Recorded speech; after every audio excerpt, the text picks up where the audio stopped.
Hello guys, welcome to Purnima's art Pratibha. অনেক দিন বাদে আমি একটা নতুন ভিডিও নিয়ে হাজির হয়ে গেছি। আজকে আমি একটা লাফিং বুদ্ধা পেন্টিং করতে চলেছি। তাহলে চলো স্টার্ট করা যাক। এখানে আমি যা যা কালার ইউজ করেছি সবই হলো ফেব্রিক। তোমরা পারলে মাটির মূর্তিটাকে পুরো ভিজিয়ে নিয়ে তারপরে কালার স্টার্ট করতে পারো। আমি তুলিতে একটু বেশি করে জল নিয়ে সেটাকে রঙের সাথে মিক্স করে ফার্স্ট কোটটা দিয়ে নিচ্ছি। এইভাবেই আমি 3টে কোট দিয়ে স্কিন কালারটাকে কমপ্লিট করেছি। যাদের কাছে স্কিন কালার নেই তারা লেমন ইয়েলো, রেড আর হোয়াইট মিক্স করে এই স্কিন টোনটা পেয়ে যেতে পারো। এখানে আমি যেই কালারগুলো ইউজ করেছি সবকটাই হলো ফেব্রিক কালার। আর তোমরা যদি কালার ডিটেলসের ব্যাপারে জানতে চাও আমি ডেসক্রিপশনে সবকিছু মেনশন করে দিই, অবশ্যই চেক আউট করে নিও। লাফিং বুদ্ধার হাতের ওপরে যেই চাঁদটা রয়েছে সেটাকে আমি মিডিয়াম ইয়েলো দিয়ে কালার করে নিচ্ছি। এখানেও আমি তুলিতে বেশি করে জল নিয়ে রঙের সাথে সেটাকে মিক্স করে ভালোভাবে অ্যাপ্লাই করে দেব এবং 2-3টে কোট করেই পুরো কালারটাকে করে কমপ্লিট করব। এইভাবেই আমি পুরনো জিনিসগুলোকে কালার করে নতুন বানিয়ে ফেলি। তোমরাও যদি এইরকমই ভিডিও দেখতে চাও অবশ্যই আমার চ্যানেলটাকে কিন্তু সাবস্ক্রাইব করে নিতে হবে। এছাড়াও আমি আমার চ্যানেলে ট্রেন্ডি আইডিয়াগুলো শেয়ার করার চেষ্টা করি। তো আমার ভিডিও ভালো লাগলে তোমরা অবশ্যই like, comment, share and subscribe করতে একদমই ভুলো না। এইবারে আমি ধুতিটাকে কালার করা স্টার্ট করে দিচ্ছি। এখানে আমি অরেঞ্জ কালার অ্যাপ্লাই করছি। আমি ঠিক করেছি বিয়ের তত্ত্ব সাজানোরও কিছু ভিডিও তোমাদের সাথে শেয়ার করব। তোমরা যদি সেই ব্যাপারে ইন্টারেস্টেড থাকো তো অবশ্যই আমাকে কমেন্ট করবে। ধুতিটাকেও আমরা সেম প্রসেসে কালার করে নেব। ফার্স্টে জলের সঙ্গে একটু বেশি করে রং গুলে ফার্স্ট কোটটা দিয়ে নেব, তারপরে আস্তে আস্তে রঙের কোয়ান্টিটিটা বাড়িয়ে কালারটাকে পুরো কমপ্লিট করব। এইভাবেই আমরা 2-3টে কোট করে পুরো কালারটাকে দিয়ে নেব। কালারটা পুরোপুরি শুকিয়ে গেলে নিচে যেই পোর্শনটা রয়েছে কালার করা বাকি সেখানে আমরা স্কাই কালার করে নেব। বাকি জায়গাটাকে কালার করার জন্য আমি একদম হালকা একটা স্কাই কালার ইউজ করছি। এটাকেও আমি ঠিক সেম প্রসেসেই কালার করে নেব। এই স্কাই কালারটা করা হয়ে গেলে এখানে আমি কিছু শেড অ্যাড করব। শেড অ্যাড করার জন্য আমি এখানে মেটালিক কালারস ইউজ করেছি। সেগুলো ফেব্রিক কোম্পানিরই মেটালিক্স কালার।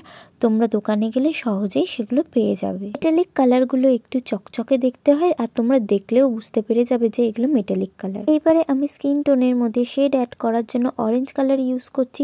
ফার্স্টে আমি অরেঞ্জ কালার দিয়ে স্কিন কালারের উপর একটা বর্ডার করে নিচ্ছি, তারপরে সেটাকে জল দিয়ে হালকা করে মিশিয়ে দিচ্ছি। এইভাবেই তোমরা কিন্তু একটা সুন্দর স্কিন টোন পেয়ে যাবে।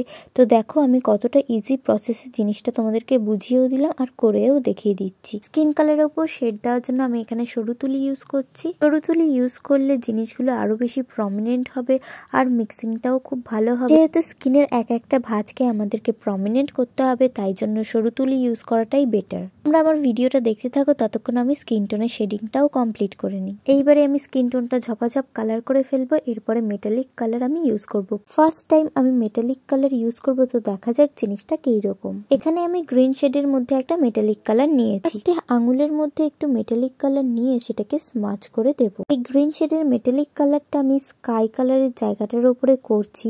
এখানে যেই ডিজাইনগুলো রয়েছে সেটাকে প্রমিনেন্ট করার জন্য আঙুল দিয়ে হালকা একটু স্মাচ করলেই মেটালিক কালারগুলো লেগে যাচ্ছে আর ডিজাইনগুলো প্রমিনেন্টও হয়ে যাচ্ছে। এইভাবে আমি পুরো স্কাই জায়গাটাকে এই মেটালিক কালারটাকে ইউজ করে নেব। বুদ্ধা দেবের ধুতিটাকে প্রমিনেন্ট করার জন্য ব্রোঞ্জ শেডের এবং অরেঞ্জ শেডের 2 রকমের মেটালিক কালার আমি এখানে ইউজ করেছি। ফার্স্টে আমি ব্রোঞ্জ শেডের মেটালিক কালারটাকে ইউজ করেছি, তারপরে অরেঞ্জ শেডের মেটালিক কালারটাকে ইউজ করেছি। তোমরা দেখতে পাচ্ছ মেটালিক কালার ইউজ করার পর পেন্টিং গুলো আরো গ্লসি হয়ে উঠেছে। যেরকম আকাশের উপরে এই গ্রিন মেটালিক কালারটা ইউজ করার পর ওটা যেন আরো বেশি প্রমিনেন্ট হয়ে উঠেছে। মেটালিক কালার তুমি যেই জায়গাটায় ইউজ করবে সেখানে একটা গ্লসি ভাব চলে আসবে আর দেখতেও খুব সুন্দর লাগবে। এখন আমি ধুতির পাড়গুলোকে প্রমিনেন্ট করার জন্য ইয়েলো শেডের উপরে একটা মেটালিক কালার ইউজ করছি আর চাঁদের মধ্যেও সেই ইয়েলো শেডের মেটালিক কালারটাকে ইউজ করে দিচ্ছি।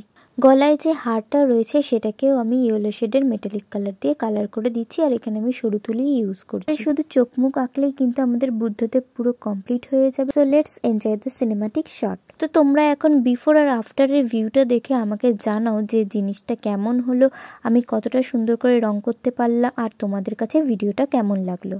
তোমরা দেখতেই পাচ্ছ আগের বুদ্ধদেবটা কিরকম ছিল আর আমি কতটা চেঞ্জ করে সেটাকে কালার করে সুন্দর করতে পারলাম। আমার ভিডিও দেখে তোমাদের যদি কোনো উপকার হয় অবশ্যই ভিডিওতে একটা লাইক করে দেবে।